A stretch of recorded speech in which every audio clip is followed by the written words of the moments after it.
Get ready for the countdown. 10, 9, 8, 7, 6, 5, 4, 3, 2, 1, 0.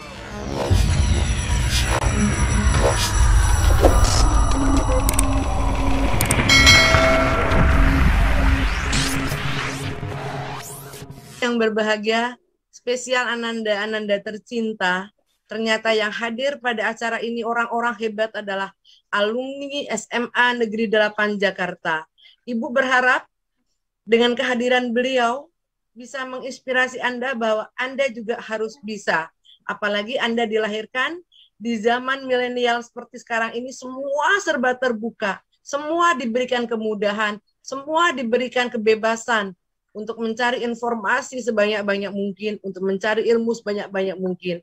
Dan saya yakin hal-hal yang positif akan bisa diambil pada kesempatan hari ini. Maka yang tidak hadir pastinya rugi kalau tidak bisa menyaksikan acara hari ini. Baik, selanjutnya adalah memasuki acara inti, yaitu presentasi dari narasumber kita. Kemudian nanti akan ada testimoni juga dari alumni hebat kita, dan mungkin lanjut tanya jawab. Nah, untuk acara inti ini akan dipandu oleh moderator kita yang sangat andal, Bapak Haji Edi Pramono SPD dan Bapak Ahmad Jati. Kepada beliau kami persilakan. Terima kasih Bu Sri. Cek sound dulu. Apakah suara saya terdengar? Mantap. Terima kasih. Assalamualaikum warahmatullahi wabarakatuh. Waalaikumsalam warahmatullahi wabarakatuh. Alhamdulillahirabbil alamin. Senang sekali kami. Saya Ahmad Jati. Saya Pak Edi. Diberi kesempatan untuk memandu acara pada sesi siang hari ini. Yang terhormat pengawas paket Sudin JS2, Ibu Dr. Ike Tupiana MM MSI. Yang terhormat Kepala SMA Negeri 8 Jakarta yang kita cintai, Ibu Rita Hastuti MPD. Tentunya yang berbahagia orang tua siswa kelas 11 angkatan 2022 beserta pengurus komite SMA Negeri 8 Jakarta beserta jajarannya, dan yang saya sayangi anak-anakku siswa kelas 11 angkatan 2022 yang sudah hadir di sini, dan tentunya yang sangat istimewa narasumber kita pada siang hari ini, Kak Radium Ikono dan Kak Prawira. Ya, Pak Jati kenal dengan narasumber kita? Siapa tadi? Kak Ikono. Memang Pak Edi udah kenal sama Kak Ikono? Tidak, tapi saya yakin dia sangat kenal saya. Iyalah, siapa yang tidak kenal Pak Edi? Makanya saya agak menggerutu Pak Jati saat anak saya mengatakan kalau dia termasuk followers Ikono. Oh ya, saya juga followers Ikono loh. Lah, saya katakan ke anak saya, siapa tuh Ikono? Terus? Anak saya jawab, ayah nggak tahu. Dia itu orang hebat, ayah. Salah satu alumni SMA Negeri 8 Jakarta yang hebat. Keren. Wah, luar biasa. Terus, Pak? Terus ya saya kesel beneran. Emang ada ya orang yang lebih keren dari saya di SMA 8 Jakarta? Kalau Pak Jati jadi anak saya, tolong Pak Jati jawab jujur. Pak Jati jawab apa? Maaf Pak Edi, ada dan banyak sekali alumni SMA Negeri 8 Jakarta yang keren-keren. Salah satunya narasumber kita pada siang hari ini. Oh, ini kalau emoticon di itu begini. Malu. Oke lah kalau begitu. Kasih pantun Pak Jati. Siap Pak Edi. Nonton pertunjukan pakai kimono.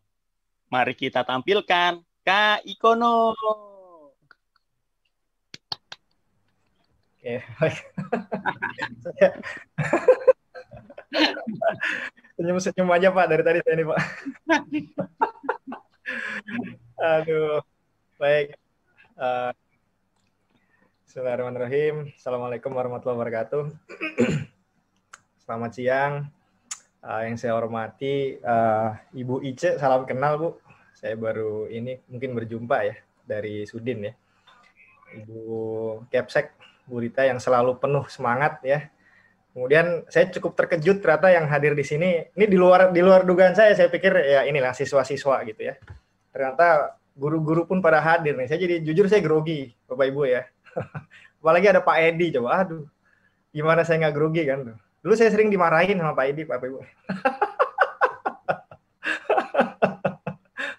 Pak Edi galak Pak dulu, nggak tahu kalau sekarang kayak gimana ya. Masih Pak. Masih ya? Karena jangan buka kartu.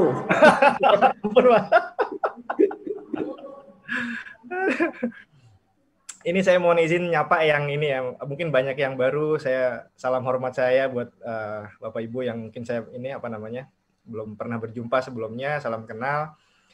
Pak yang paling legendaris ya Pak Soleh lah ya, nggak bisa diganggu gugat itu ininya. Aduh, Pak Soleh, ada Pak Gatot, Miss Aulia segala tuh kan ikut. Miss Aulia, ada siapa lagi ya? Pak Edi, Pak Wika ya. Terus mohon maaf kalau ada yang saya kelewatan nih, mohon izin karena keterbatasan ya di Zoom nih, takut ada yang kelewat. Senang banget bisa silaturahim ya, mungkin itu nomor satu. Saya bilang kalau ya apa namanya Bu Rita tempo hari nge-WA saya terus Mas Ikono mau sharing-sharing nggak? Nggak mungkin jawaban saya nggak gitu. Tinggal diatur. Mau seminggu sekali juga saya siap pokoknya kalau dipanggil sama alma mater SMA 8 tercinta ya kita pasti berangkat lah pokoknya gitu. Jadi terima kasih atas kesempatannya untuk bisa berbagi apa namanya mungkin pengetahuan yang saya punya gitu ya. Terlepas memang ini aktivitas yang saya jalani di sekitar 2 tahun terakhir ya, secara intens gitu, yaitu membantu siswa-siswa se-Indonesia ya untuk bisa kuliah S1 ke luar negeri, lebih khusus lagi info tentang beasiswanya gitu ya. Nah ini sebenarnya kalau saya pribadi memang ini ya, memang concern banget gitu. Saya sedikit cerita dulu waktu saya SMA, dari kelas 1 SMA, saya lupa nyapa adik-adik ya, katanya anak-anak kelas 11 ya, angkatan 2022 ya. Saya nih, ini saya ini aja Bapak Ibu ya, saya selalu saya selalu bilang gini, kalau kata orang life starts at 40, kalau saya bilang life starts at SMA 8 gitu. Makanya ini nggak maksud gimana ya Bapak Ibu ya, betapa saya bangganya sama 8 gitu.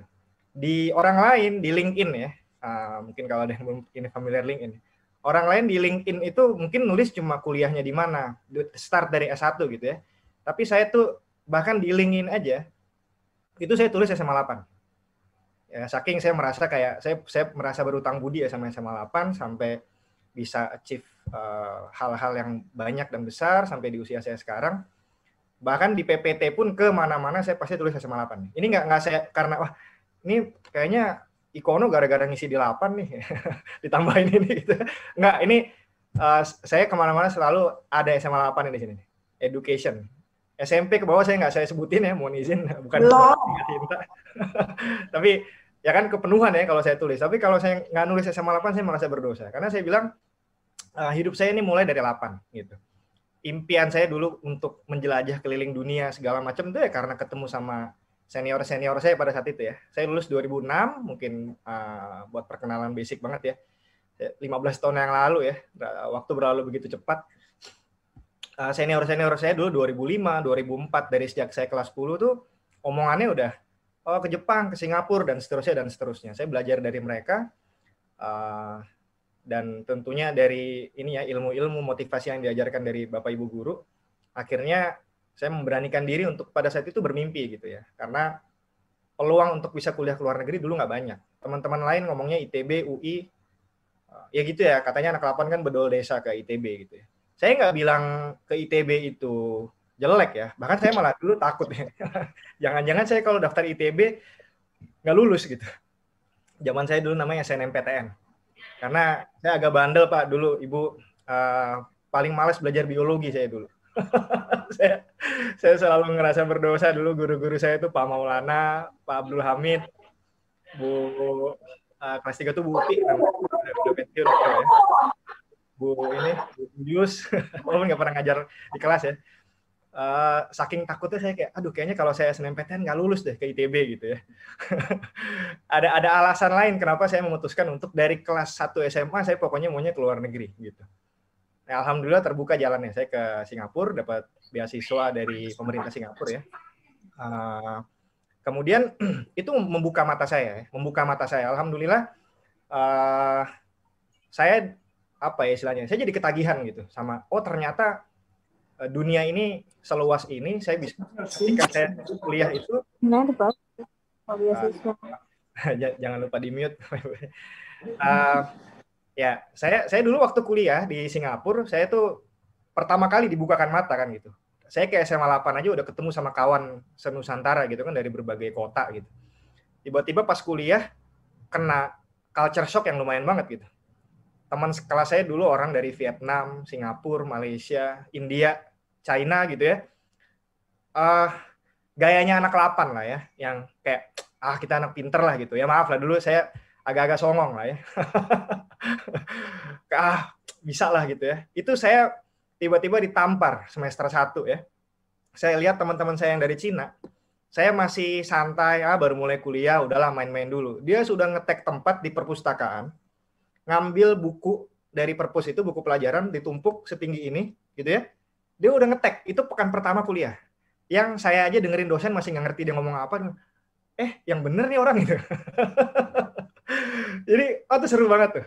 Terbuka mata saya dulu. Di kelas saya berinteraksi sama mereka, belajar fasih berbahasa Inggris dan seterusnya. Di luar kelas, saya ikut organisasi. Saya dulu pernah punya kawan baik orang dari Kazakhstan. Saya dulu pernah punya teman baik orang Perancis gitu ya, Thailand dan lain sebagainya. Itu membukakan mata saya banget terus terang. Makanya saya ngerasa ketagihan pada saat itu. Selesai S1, saya merasa pengen ngelihat dunia yang lain gitu ya. Akhirnya dapat S2 ke Jepang, S3, dan alhamdulillah dapat banyak kesempatan. Jadi kalau lihat di sini saya scholarship-nya memang nggak cuma S1, S2, S3, tapi juga short course gitu ya, ke berbagai negara. Alhamdulillah pernah menginjakan kaki di 30 negara gitu ya. Itu dulu mimpi ya, kalau tadi kata Bu Ica jangan takut bermimpi. Saya dulu mimpinya sederhana, cuma pengen muter aja jalan-jalan ngelihat dunia ini kayak apa. Alhamdulillah dikasih kesempatan gitu ya. Saya tutup dengan umroh dulu. Negara ke-30 saya kebetulan kok ya Saudi gitu. Ternyata Allah kasih jalan ya. Nah ini saya mulai dari sini dulu ya, adik-adik, teman-teman kelas 11 dan mungkin Bapak Ibu guru yang tidak bosan-bosan menyemangati ya anak-anaknya gitu kan. Kenapa sih kenapa Ikono itu sampai akhirnya sekarang mendirikan namanya Scoters ini. Saya tadi belum cerita sedikit ya, Scoters. Kalau kata Bu Rita nggak perlu terlalu cerita. Iya Bu, saya nggak ada niatan promosi atau apa, nggak. Buat saya ini give back aja. Jadi kenapa saya sampai membuat yang namanya Scoters ini? Scoters ini kan bimbel. To put it simply, ini bimbel. Ya, anggaplah kayak BTA lah gitu ya. Tapi fokus untuk keluar negeri gitu. Udah gitu aja intinya. Itulah Scoters. Kenapa saya sampai bikin ini, menyeriusi ini? Karena saya resah kali ya, misalnya gitu. Kenapa ya anak Indonesia tuh pada nggak berani keluar negeri gitu? Either takut, satu. Yang kedua memang informasinya tuh kurang gitu. Nah itulah saya tergerak sekali gitu ya, melihat untuk ngomporin. Makanya saya bikin Scoters ini. Yang paling pertama ya, kalau saya selalu bilang kenapa perlu untuk kuliah ke luar negeri. Saya mohon maaf, saya belak-belakan ya. Ya gimana ya, kualitas pendidikan di luar tuh memang harus diakui memang banyak yang jauh lebih bagus gitu. Ya, saya pikir kita nggak perlu kucing-kucingan ya adik-adik dan Bapak Ibu kalau ada yang kayak iya, tapi Indonesia juga tetap bagus kok. Oh iya, saya akui ITB, UI, dosen-dosennya makin bagus segala macam gitu ya. Tapi siapa yang memungkiri kalau bahwa Jepang dari sisi fasilitas risetnya, profesor-profesornya. Dulu saya waktu di NTU, pengajar-pengajar saya tuh dulu tuh rata-rata alumni Amerika. Saya dulu punya satu dosen favorit, dia S1, S2, S3 di MIT gitu ya. Itu kelas yang sengantuk apapun pagi, karena ada kelas pagi jam 8 gitu, aduh ngantuk gitu ya, suka males gitu. Kalau dia yang ngajar, saya berangkat pokoknya. Wah bangun, ini demi Prof Wong namanya dulu, favorit saya. Wah ngajarnya enak banget. Bahkan favorit jadi pembimbing skripsi sampai direbutin anak-anak gitu ya. Fasilitas riset lengkap. Nggak ada hal-hal nonsens kayak ini juga trivia, tapi ini beneran ya. Saya tuh dulu nggak mau kuliah di Indonesia karena saya nggak mau dipelonco dulu. Malas banget ingat. Aduh, ini abad udah semodern ini, kenapa masih ada ospek ya gitu ya, pakai apa gitu. Malas banget. Saya dulu waktu di Singapura di NTU tuh ya ospeknya ya disambut sama rektor.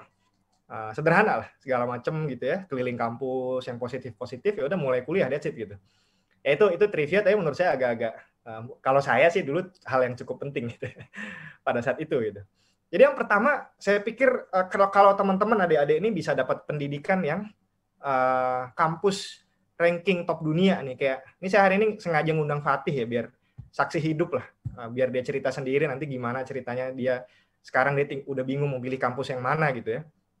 Fatih ini tadi sudah disampaikan oleh Bu Rita, keterima kemarin baru banget di Kyushu. Kyushu tuh kampus top berapa ya Tia? Nanti cerita saya agak lupa kalau rankingnya. Dia top 5 di Jepang. Kampus terbaik 5 besar di Jepang gitu ya. Kalau nggak salah masuk 100 top 100 dunia gitu. Terus paling baru juga dia juga keterima di Toronto. Toronto tuh kampus top 20 atau top 30 dunia. Kalau kita bisa dapat kualitas pendidikan top 20, top 30, top 50, top 100, top 200 dunia gitu kan? Kenapa enggak gitu? Untuk betul-betul mengasah kita secara akademik dan lain sebagainya gitu. Kampus saya NTU terakhir tuh urutan 13 atau berapa gitu ya. Dan memang berasa banget itu signifikan ya. Kenapa enggak gitu? Nah, yang kedua yang lebih penting lagi ya, kalau saya boleh bilang ya, education is one thing, formal education is one thing, maksudnya dapat ilmu, dengerin dosen hebat dan lain sebagainya satu hal. Tapi kalau saya boleh bilang sebenarnya international exposure ini yang mahal. Ya. Jujur kalau saya boleh menimbang, belajarnya itu 40% aja buat saya di ruang kelas. Iya, saya belajar banyak hal, tapi 60% yang membentuk saya, Ikono di umur 30-an sekarang ini jadi seperti ini, pemikiran saya begini, attitude saya seperti ini sebenarnya karena international exposure. Ya. Saya belajar jauh lebih banyak di luar ruang kelas. Kebetulan saya dulu kan Singapura sama Jepang. Kebetulan dua negara yang tipikalnya kan yang kerja keras gitu ya. Sampai malam, Sabtu, Minggu hajar kayak gitu segala macam gitu ya. Awal-awal saya kayak ngapain sih gini amat hidup gitu ya. Ya ternyata memang mesti begitu. Ya. Luar biasa, etos kerjanya tuh begitu tinggi, ketepatan waktunya. Saya dulu terlambat di Singapura, di Jepang tuh 5 menit tuh udah habis ya, diceng-cengin kayak buat kita kan kayak telat 5 menit tuh kayak ya udahlah gitu. 5 menit tuh kayak bagus gitu. Wah, kamu tepat waktu ya gitu, padahal telat 5 menit ya. Setengah jam tuh normal, 1 jam tuh ya agak telat lah kalau di Indonesia gitu. Itu saya belajar tuh hal-hal kayak begitu, ketepatan waktu, kedisiplinan. Sederhana kayak nggak buang sampah sembarangan. Menurut saya hal-hal kayak gini nih yang justru malah mahal di luar ruang kelas buat kita dapetin. Kemudian tadi pertemanan global. Karena ini adik-adik sekarang luar biasa loh globalisasi. Saya tuh dulu lulus 2006, Google aja orang belum semua pakai. Saya dulu pakai Yahoo. Rasanya seangkatan saya dulu, berapa ratus orang itu yang pakai Yahoo dan Fasih itu mungkin salah satunya saya. Less than 10% kali ya, yang pakai search engine. Dulu ada sosmed namanya Friendster. Udah nggak ada tuh. Itu tuh cikal bakal sosial media. Kayak teman-teman belum lahir pas kita lagi gandrung sama Friendster. Sekarang wah gila benar-benar semua tersambung ya. Iya di satu sisi ada kesempatan besar, tapi di sisi lain saya ingin bilang gini, kalau kita tidak membuka diri terhadap international network, ya bahasa Inggris kita masih abal-abal, ketemu orang asing kita takut, pertemanan kita kagok berteman sama orang dari Eropa, dari Amerika Latin dan lain sebagainya. Saya agak khawatir sebenarnya, ya. Karena 5 tahun, 10 tahun ke depan, jangan-jangan teman-teman tuh berteman tuh emang nggak cuma sama orang Indonesia gitu. Nggak kaget nanti mungkin Fatih gitu ya, dia nanti temennya mainnya sama orang dari Vietnam, sama orang dari Kanada, dari mana segala macam. Mereka bersepakat bikin kedai kopi di Moskow misalnya gitu ya. Itu sesuatu yang akan terjadi di 5-10 tahun ke depan. Jadi kita harus menyiapkan diri terhadap itu ya. Last but not least-nya adalah, ini menarik. Ini menarik nih. Ini sama tadi Bu Ice juga menyampaikan ya tentang mimpi ya. Ini menurut saya konsepsi yang sangat menarik ya. Kalau teman-teman berpikir hari gini bahwa kayak oke, saya dari TK, SD, SMP, SMA di Jakarta, mungkin kuliah di Bandung, lulus ya paling kerja di Sudirman lah gitu ya, di multinational company, oil, BUMN dan lain sebagainya. Teman-teman kebayang nggak sih bahwa hidup kita itu jadi terbatas? Ya udah, berarti kita memang di Indonesia gitu ya. Padahal ya Tuhan ciptakan bumi seluas ini loh gitu. Untuk kalau menurut saya buat kita explore gitu. Ya. Makanya nggak kaget hari gini ya, teman-teman baik saya itu termasuk yang kalau boleh saya bilang agak anomali. Teman-teman saya masih ada yang kerja di Singapura, di Jepang. Bahkan kawan saya ada yang kerja di Google ya, di Silicon Valley. Itu kawan kuliah saya, dia udah masuk 7 tahun di Google, gajinya udah nggak karu-karuan lah. Dugaan saya gaji dia sekitar 5 miliar per tahun gitu ya. Ya saya kayak, wah ini kono tahu-tahu balik ke sekolahan jadi mata duitan ngomongin duit gitu. Ya, saya ingin ngasih tahu aja, serius itu orang seumuran saya, teman baik saya, dia kerja di Google gajinya tuh 5 miliaran per tahun gitu ya. Ada satu yang menurut saya bagus juga diundang nih, Bu Rita mungkin next ya, kalau mau disambungin boleh nanti saya iniin. Ada angkatan 2005, senior saya setahun, dia S1 di Jepang, di Tokyo Institute of Technology, kampus top juga, S2 di Jepang, S3 di Texas, sekarang dia jadi research scientist di Facebook. Sama itu juga nggak karu-karuan tuh gaji itu. Namanya Asri ya, Muhammad Asri. Mungkin beberapa Bapak Ibu masih ada yang ingat ya, Asri, kelas tahun ya. Kerja di Facebook gitu. Apa ya yang saya bilang ke adik-adik nih di ruangan ini gitu ya. Kalau masih ada yang memimpikan kayak ya udah tempat kita ini terbatas hanya Jakarta, Bandung, that's it tempat kita cari kerja. Menurut saya mimpinya kurang jauh gitu. Mimpinya kurang jauh gitu ya. Walaupun tadi ya diingatkan juga sama Bu Ica nih penting sekali gitu ya. Paspornya tetap hijau. Gitu, itu yang penting tuh. Paspor tetap hijau dong. Tapi ya ada juga angkatan 2003 ya, senior saya dulu di NTU juga, namanya Bram ya, angkatan 2003 mungkin Bapak Ibu masih kenal juga. Paspornya hijau. Dia udah tinggal lama di Eropa. Sempat agak lama di Swiss, kerja di perusahaan farmasi. Baru-baru ini pindah ke Swedia, di perusahaan yang bikin vaksin itu ya, AstraZeneca itu ya, Mas Bram itu. Paspornya tetap hijau gitu. Dan orang-orang ini biasanya pada satu titik bosan juga, pengen pulang. Umur-umur 35, 40, balik juga ke Indonesia etian gitu ya. Jadi poin saya gini, adik-adik, teman-teman, nggak ada yang menghalangi kita untuk bermimpi, kita mau kerja, mau punya karir, tinggal dimanapun di dunia hari ini karena begitu flat gitu. Kesempatan kita untuk mengarungi kehidupan ini bisa dimanapun di bumi ini gitu ya. Kira-kira itu ya, saya sebenarnya nggak pengen terlalu lama di bab motivasi, cuman apa ya, saya rasa ini penting juga gitu, karena perjalanan untuk apply itu nggak gampang. Ya, sehingga teman-teman harus punya sebuah motivasi yang strong. Nanti kalau nggak kuat, di tengah jalan tiba-tiba pasti mundur, capek. Kayak, udahlah, ya udah deh aku ikut teman-teman aja deh yang di Indonesia gitu ya. Nah, itu seringkali ketemu hal yang seperti itu gitu kan. Ya bahwa kuliah ke luar negeri itu nggak cuma buat artis saja gitu ya, karena yang ingin saya sampaikan juga itu bahwa apa namanya, kita ada beasiswa gitu. Ini yang penting nih. Jadi bedanya kalau ya ini apa namanya, kalau saya yang ngisi materi, saya bisa cerita bagaimana untuk mendaftar beasiswa atau daftar kuliah S1 di lebih dari 30 negara gitu. Ya. Ini yang menarik. Jadi kalau saya ngisi materi tentang kuliah ke luar negeri, yang saya kasih itu framework berpikirnya.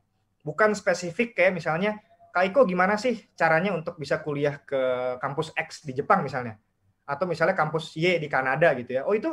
Itu menurut saya oke gitu ya. Tapi teman-teman menurut saya perlu dapat framework berpikirnya dulu gitu ya. Framework nomor 1 adalah bahwa beasiswa itu saat ini ya di database kami itu ada di lebih dari 20 negara gitu. Nanti saya sambil coret-coret sedikit ya. Ada di lebih dari 20 negara yang namanya beasiswa fully funded. Oke. Ketika saya sebut beasiswa, itu minimal adalah berarti beasiswa 100%. Itu ada di lebih dari 20 negara. Oke? Ini hanya sebagian aja nih, saya nggak sebutin semua di slide ini. Jepang, Korea, even US, Kanada, Perancis, Italia, Ceko, Finlandia, Rusia, Turki, China, Taiwan, dan lain sebagainya, itu ada beasiswa full loh, gitu. Ya, nah, bisa macam-macam nih, sedikit saya tampilin aja ya. Misalnya, ini beasiswa paling laris manis nih biasanya ini. Namanya GKS ya, Global Korean Scholarship kayak gitu kan. Ini fully funded. Ya, se-Indonesia yang diambil lumayan menurut saya 8 orang jatahnya. Ya kalau levelnya anak 8 menurut saya oke lah. Peluangnya oke lah buat lolos. Kayak begini gitu ya, 8 orang lumayan banyak.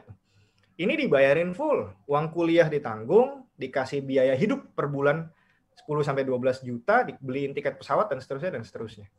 Ya. Atau ini misalnya di Rusia, ya. Dia sebenarnya mengcover biaya kuliah saja, tapi beberapa kampus atau kota ada yang mengcover juga uang asrama maupun uang sakunya gitu. Nah, framework yang penting lainnya adalah bahwa kalau kita membahas satu negara, itu belum tentu beasiswa itu cuma ada 1 atau 2 gitu. Ya. Fatih itu daftar beasiswa Jepang ada berapa sih? Kayaknya 5 apa ya? Kyushu, Kyoto, nggak apa lah, kamu apa aja sih, Tsukuba dan lain sebagainya gitu ya. Yang saya bimbing langsung kebetulan Fatih sama Safira ya, kalau sekarang anak kelas 12 ya. Itu daftar Jepang tuh bisa sampai 5 gitu. Dia daftar Korea juga, dia daftar Rusia juga. Jadi framework penting lainnya adalah kalau daftar beasiswa ke luar negeri itu jangan cuma 1 emang. Daftar tuh 20, daftar tuh 30 gitu. Puluhan kampus, puluhan beasiswa sekalian. Nanti kalau emang lolos banyak ya tinggal kita pilih kan gitu. Nah, itu juga hal yang penting ya. Saya coba ini ya. Ini tadi sedikit aja ya. Saya coba tampilin ya. Ini ini orang lain, ini sekolah lain, dia dapat beasiswa 50% di Arizona State nih. Ini siswa saya yang lain. Ini di EPU cukup langganan nggak sih? SMA 8 nih. Asia Pacific University. Tahun ini kami ngelolosin berapa orang? 6 orang ada kayaknya deh. Di Asia Pacific University.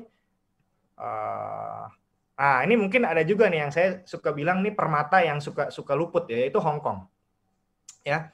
Hong Kong tuh menarik banget karena ternyata banyak beasiswa. Dan rankingnya bagus-bagus. Kampusnya top-top dunia. Ini ada satu keterima di PolyU Hong Kong. Dia dapat beasiswa full 100% di PolyU Hong Kong. Ya. Ini KAIS ya, punya orang lain, ini bukan punya Fatih yang saya tampilin. Kampus terbaik di Korea, nomor 1 di bidang teknik di Korea, gitu ya.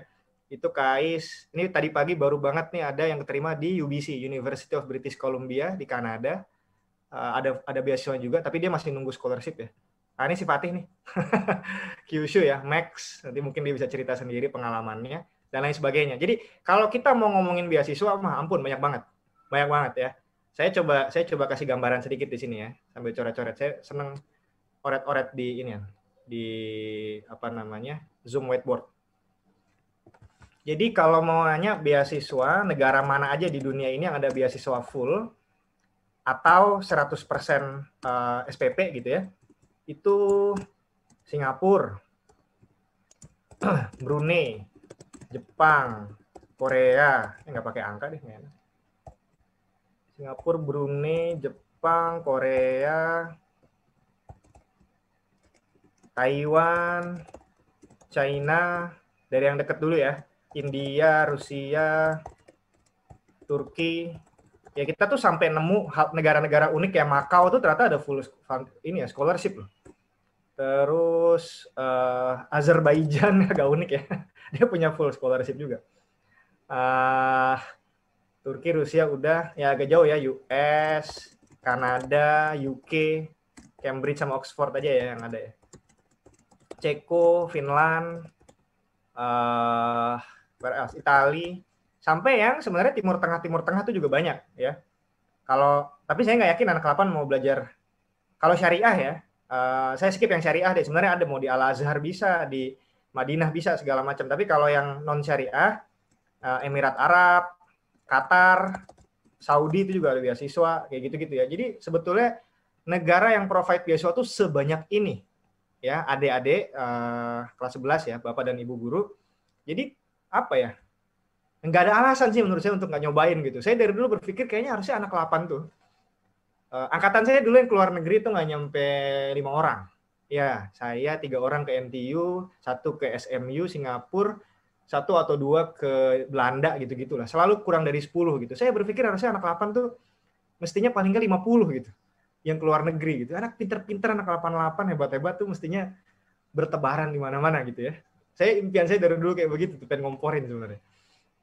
Nah, kalaupun nggak beasiswa, nah ini juga menarik. Saya juga ingin mengatakan bahwa kalaupun nggak beasiswa, kata siapa kuliah tuh mahal ke luar negeri. Nah, ini juga penting untuk saya sampaikan.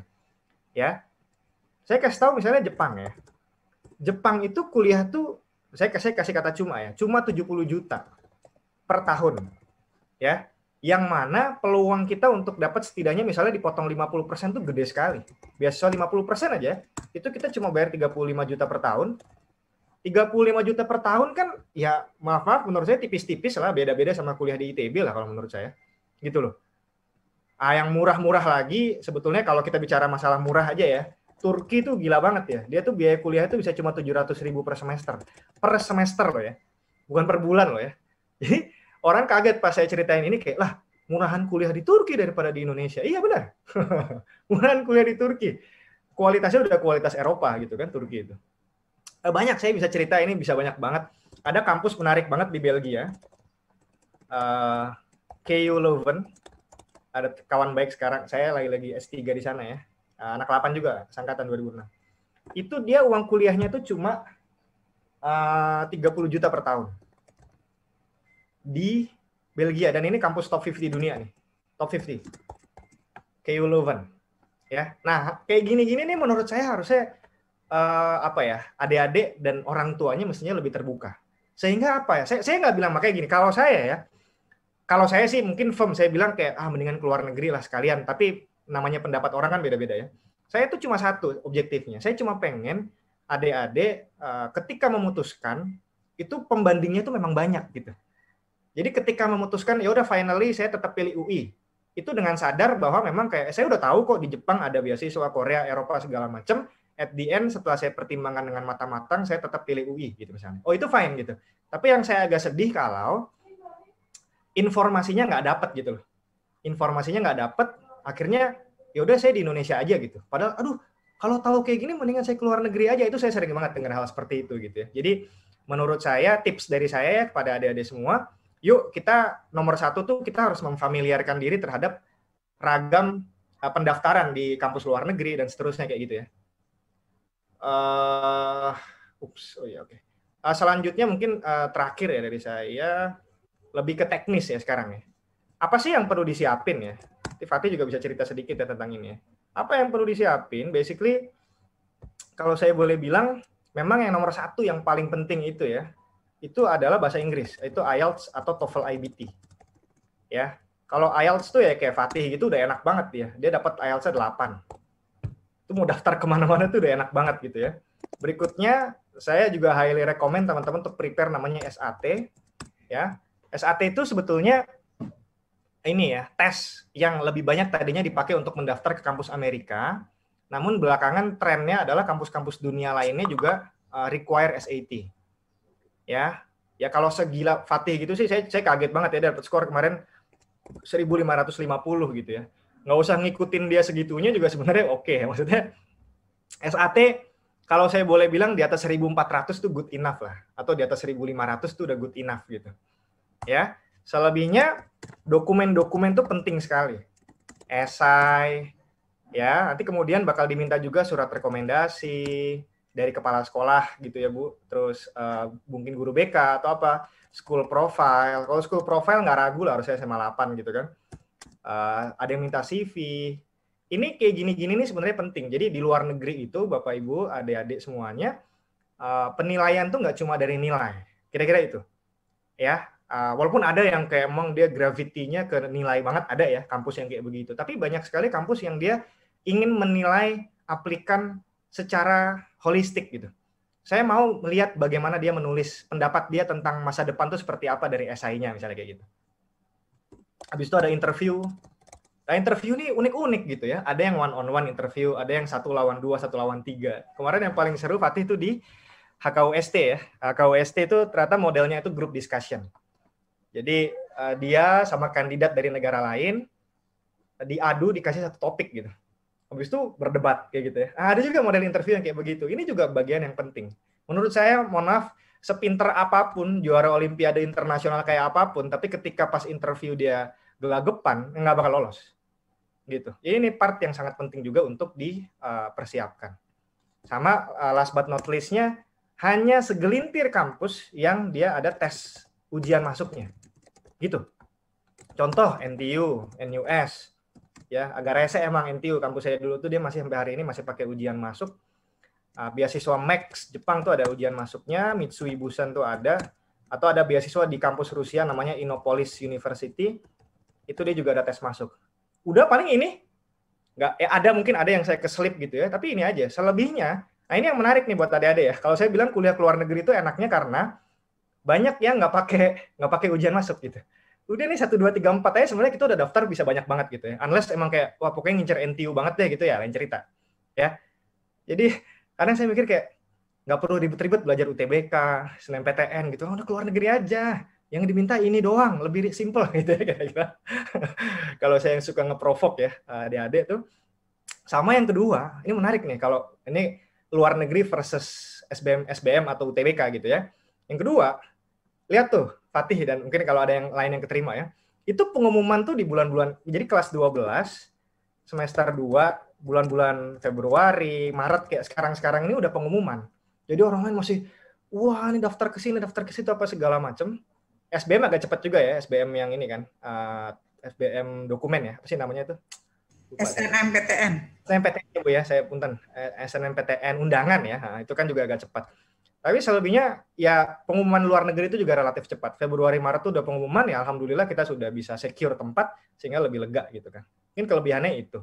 Nah, saya juga terakhir banget saya mau menyampaikan buat yang kelas 11 sekarang, hati-hati kalau berpikir kayak saya kan masih kelas 11, masih ada waktu gitu. Ini bahaya. Ya, nanti Fatih bisa cerita. Fatih itu dulu mulai persiapan, saya ingat banget dulu tuh dia Desember ketika kelas 11. Semester 1 ya. Kelas 11 semester 1 dia sudah greng. Oke, Fatih kita discuss mau ke negara mana, beasiswa apa, dek, oke IELTS mulai. Oke, SAT mulai dan seterusnya sehingga well prepared banget pada waktunya. Ya. Kenapa harus sekarang kan bulan Maret ya. Teman-teman, adik-adik, bulan Desember aja 2021 ini itu ada yang sudah deadline pendaftaran. Desember loh. Maret ke Desember, ini kita berarti waktunya kurang lebih 9 bulan. Ya, apa aja nih? Banyak. NTU tuh Desember, Kyoto, Kanada, si Toronto itu kan juga sekitar Desember tuh. Lupa saya, nggak apa persis. Tsukuba tuh kalau nggak salah Desember. Dan banyak kampus-kampus lainnya yang top-top tuh juga rata-rata di Desember. Jadi waktu teman-teman ini 9 bulan. Buat nyiapin segala tetek bengek ini gitu kan. IELTS-nya, SAT-nya. Kalau dokumen mungkin start Agustus September kita masih kekejar, tapi 2 pertama ini menurut saya kalau mau keterima di tempat yang emang bagus harus prepare benar-benar matang banget dari jauh-jauh hari gitu. Kira-kira itu mungkin ya sedikit pengantar ya. Saya ngundang Fatih sebentar aja kalau ini ya. Biar bisa cerita-cerita pengalaman kamu, menurut saya penting nih. Saksi hidup udah keterima di beberapa tempat, 2 dapat beasiswa full. Menurut saya bakal penting nih untuk bisa ini juga. Fatih boleh cerita-cerita dikit Fatih, 10 menit lah gitu mungkin. Nggak bisa unmute katanya. Mungkin dari hostnya Pak, boleh ini. Fatih ya. Silakan Fatih.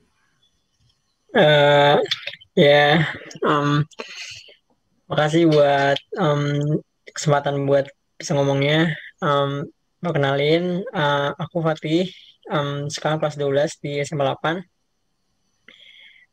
Mungkin bakal cerita sedikit tentang pengalaman pas daftar-daftar dan lain-lain. Jadi pas dari kelas 10 tuh aku udah pengen masuk ke NTU, ke Singapura. Nah, tapi karena sibuk buat OSN dan lain-lain, jadinya nilai kelas 10-nya agak jelek gitu bisa dibilang lah. Jadinya waktu itu sempet tahu kalau misalnya nilai aku pas buat kelas 10 nggak cukup buat di invite untuk tes masuknya NTU sama NUS. Nah, jadi habis tahu nggak cukup itu, akhirnya aku coba cari cari kayak opportunities lain, cari kesempatan lain buat apply beasiswa lain. Nah, di situ aku akhirnya minta tolong sama Scotters juga yang waktu Desember itu buat nyari kuliah-kuliah di mana yang bisa ada beasiswanya dan ya sesuai sama kriterianya lah. Aku mau belajar aerospace engineering dan dengan apa kayak dengan misalnya nilai segini segini segini gitu. Nah, akhirnya uh, aku bikin list sekitar kayak 20 kampus gitu yang yang cocok yang bisa aku daftar. Itu dari Amerika, dari Singapura, dari Korea, Jepang dan lain-lain lah. Dan akhirnya aku ikut IELTS, dapat 8, habis itu SAT juga dan SAT subject. Dan akhirnya pas Desember kemarin daftar-daftar ke banyak universitas ini dan sekarang alhamdulillah udah keterima di sekitar 5 universitas, yaitu di Hong Kong 2, di Jepang 1 Kyushu University dengan beasiswa full, yaitu beasiswa max, sama di KAIST di Korea juga dapat beasiswa full, dan satu lagi di University of Toronto di Kanada. Nah, mungkin yang paling penting sih kalau misalnya daftar keluar tuh enaknya apa ya? Jadi susahnya tuh di awal-awal gitu sih, karena akhirnya bakal dapat pengumumannya lumayan cepat dan dan makin lama kayak makin kebiasa gitu sama pace buat pendaftaran, buat ikut IELTS, buat ikut SAT dan lain-lain. Dan ya mungkin tapi itu harus mulai buat persiapan dari kelas 11. Jadi mungkin agak beda di situ aja. Sip. Gitu ya Fatih ya. Oke ya. Sharing-sharing aja lah. Paling itu aja sedikit ya. Jadi saya juga pengen nekenin ya dari pengalaman Fatih juga, kalau menurut saya memang nyiapinnya memang paling bagus, bahkan kalau saya boleh bilang dari kelas 10 tuh bakal jauh lebih matang. Itu pasti bakal jauh lebih well prepared, walaupun kelas 11 menurut saya oke banget sih mulai untuk persiapan, nggak terlambat sama sekali gitu. Paling itu sedikit ini ya. Makasih Fatih nih untuk waktunya. Kalau kayak saya juga nggak ini ya, terus terang ya Fatih, kayak wah saya ini dibantuin sama Ikono sama Scotters, enggak, emang Fatih ya kelewat pinter deh mah. Ya saya menstimulus dikit aja lah. Saya menstimulus waktu itu ketemu sama orang tuanya di satu sesi seminar di 8 dulu, ketemu sama ibunya Fatih. Terus ya udah kita lanjut ngobrol, akhirnya kita bantu bimbing ya. Menurut saya pemantik aja untuk ini nyiapin itu, nyiapin IELTS, SAT segala macam. Tapi Fatihnya sendiri menurut saya luar biasa, kerja kerasnya, berjuang, belajar, bagi waktu di tengah kesibukannya belajar, olimpiade dan lain sebagainya, akhirnya bisa achieve seperti sekarang ini gitu kan. Mungkin itu Bapak Ibu, saya mohon maaf banget, saya ini ya terakhir begini, saya Pak Edi, Pak Jati, saya baru ngeh banget, saya itu ternyata ada undangan presentasi di waktu Singapura gitu. Saya maaf banget, saya pikir saya kosong sampai jam 3.45, ternyata nanti presentasi saya itu jam 3, jam 4 waktu Singapura gitu. Saya maaf banget. Jadi kalau saya boleh izin nih, kalau memang ada diskusi, saya masih bisa, ada 10 menit gitu. Setelah itu saya izin mesti duluan gitu. Mohon maaf. Baik. Kak Ikono, kemudian Nananda Pati, luar biasa, terima kasih. Pertanyaannya banyak sekali Kak Ikono, mungkin Kak Ikono bisa lihat dulu di chat, ya, mempersiapkan jawaban-jawabannya. Sambil menunggu jawaban Kak Ikono, kita dengarkan dulu testimoni dari salah satu alumni SMA 8 Jakarta juga yang juga kuliah di luar negeri. Kita simak bersama testimoni dari Mas Prawira. Kok masih pakai baju SMA, Wira? Enggak Pak, ini saya bentar lagi ada interview, jadi sekalian aja nanti biar langsung interviewnya. Keren, silakan Wira. Iya, jadi Assalamualaikum warahmatullahi wabarakatuh. Mungkin saya akan sedikit sharing-sharing tentang gimana proses saya waktu itu apply ke NUS dan NTU. Jadi sedikit background, saya itu apply cuman ke Singapura doang, ke NU sama ke NTU, karena saya memang udah maunya ke Singapura doang gitu. Tapi kalau lebih ke belakang lagi, saya lebih sebenarnya dulu saya bisa dibilang kelas 10 tuh bener-bener saklek kayak mau ITB doang gitu, kayak maunya TI ITB kayak teman-teman yang lain. Soalnya selain tambah teman-teman di situ juga kakak saya dan ayah saya juga di TI ITB. Jadi saya dulu bener-bener pengen ke TI ITB gitu. Tapi habis ngobrol-ngobrol sama temen terus sama keluarga juga mungkin bilang gimana kalau mau coba Singapura. Terus saya mulai baca-baca dan sepertinya memang menarik dan saya oke lah saya coba akhirnya. Nah, terus akhirnya saya persiapan itu kelas 11 mulai persiapan belajar kan Singapura itu materinya A-level, jadi sedikit berbeda dengan kurikulum Indonesia. Jadi harus belajar lagi materi tambah-tambah materi, terus juga harus pakai buku soal-soal Singapura. Terus mungkin bisa dibilang bahwa belajar di Lapan juga masih membantu sih matematikanya apalagi dan fisikanya karena banyak materi-materi yang sudah dibahas juga di A-level jadi lumayan gampang untuk belajarnya lagi untuk ngerjain soal-soal A-level. Terus kita waktu itu saya habis persiapan dan waktu itu saya Desember juga kelas 11 itu tes masuk NTU dan NUS. Kemudian ya alhamdulillah lancar tes masuknya. Kemudian sekitaran awal tahun depannya pas saya kelas 12 itu dapat email notifikasi dari apakah diterima atau nggak di NTU dan NUS, dan alhamdulillah saya dapat undangan interview dua-duanya untuk NUS dan NTU. Nah akhirnya abis itu saya juga akhirnya latihan lagi untuk interviewnya. Mungkin kalau teman-teman penasaran gimana sih kayak interview buat beasiswanya, jadi sebenarnya tuh ditanyain kayak kenapa mau masuk ke universitasnya, terus bisa juga ditanyain apa prestasinya, terus juga kenapa milih majornya atau jurusannya. Nah tapi menurut saya teman-teman jangan takut kayak bakal kesusahan atau bakal nggak bisa mencapai ujiannya, karena semuanya bisa dilakuin dengan usaha, apalagi kan di Lapan udah kebiasaan lah kayak misalnya harus belajar materi yang banyak tapi masih belum ngerti. Jadi menurut saya atas kerja di Lapan itu ngebantu banget, ngebentuk motivasi buat belajar ini untuk persiapannya. Nah terus buat di Singapura itu jadi semua nanti ditanyain dulu kalau misalkan pas awal-awal tes seleksi apakah langsung mau di consider buat beasiswanya.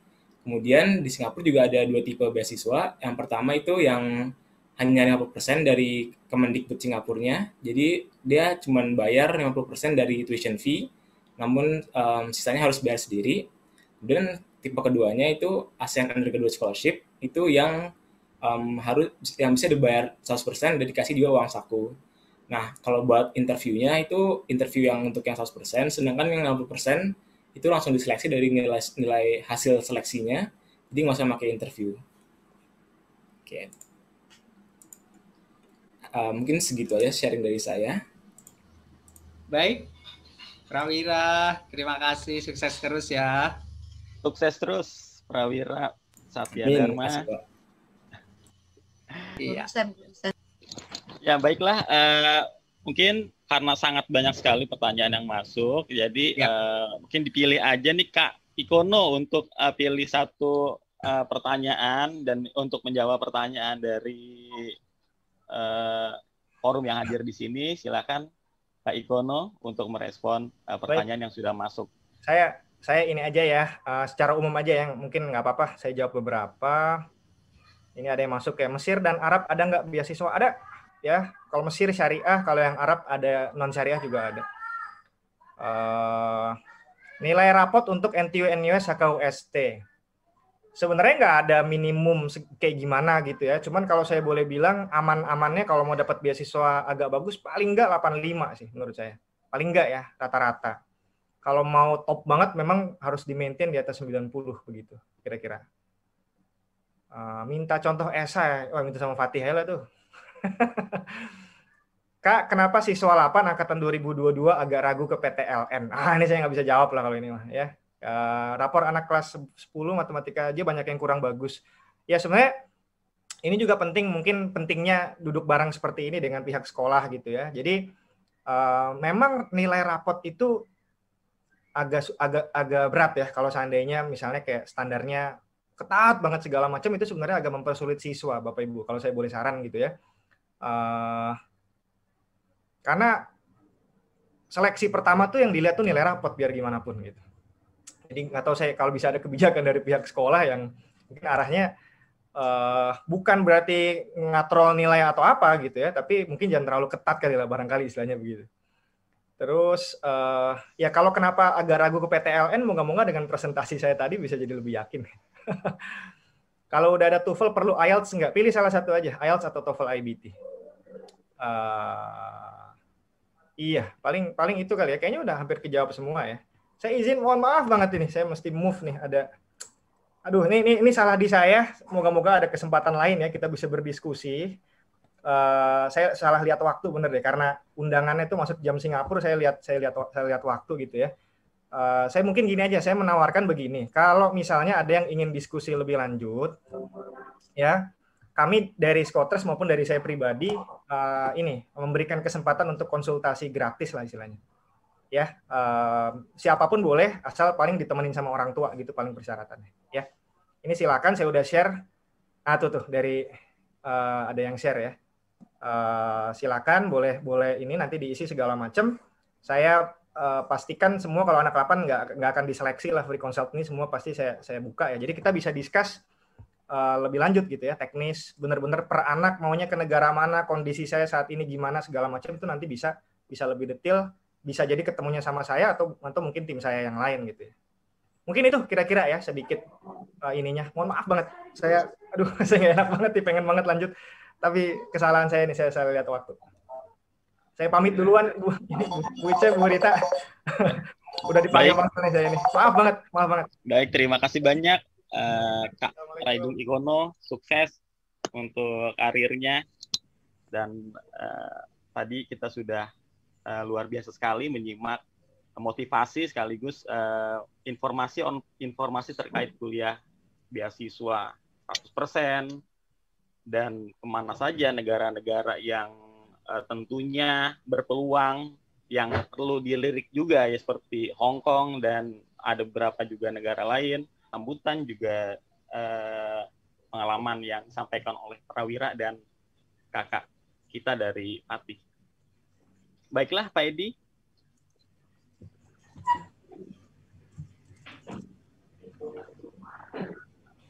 Iya, Pak Jati. Harusnya kan acara berikutnya penyerahan piagam, tapi ya, Kak Ikononya sudah live ya? Live, iya. Iya, apa diwakili sama Fatih aja gitu gimana? Pak Tommy aja Pak Edi, izin. Masih ada Pak Tommy, ya. Ya, yang menyerahkan Pak Tommy, yang menerima siapa Bu? Fatih boleh, Fatih nanti. Fatih ya Ibu, baik. Iya, baik. Ya, Bismillahirrahmanirrahim. Bismillah. Terima kasih kepada Bapak Dr. Radium Ikono yang diwakili oleh Mas Fatih. Berikut adalah sertifikat sebagai tanda terima kasih dan kecintaan kita terhadap SMA Negeri 8, di mana kita bisa berkumpul, dan ini juga menjadi bukti bahwa ikatan alumni dengan calon-calon alumni dari SMA 8, yaitu Raja Wali Mas 2022, akan terus terikat dengan silaturahmi dan juga dengan para guru-gurunya, dan ini akan terus bekerja sama sampai nanti. Terima kasih banyak Mas Radium Ikono, terima kasih, dan juga selamat buat Fatih dan Vira. Terima kasih. Terima kasih Pak.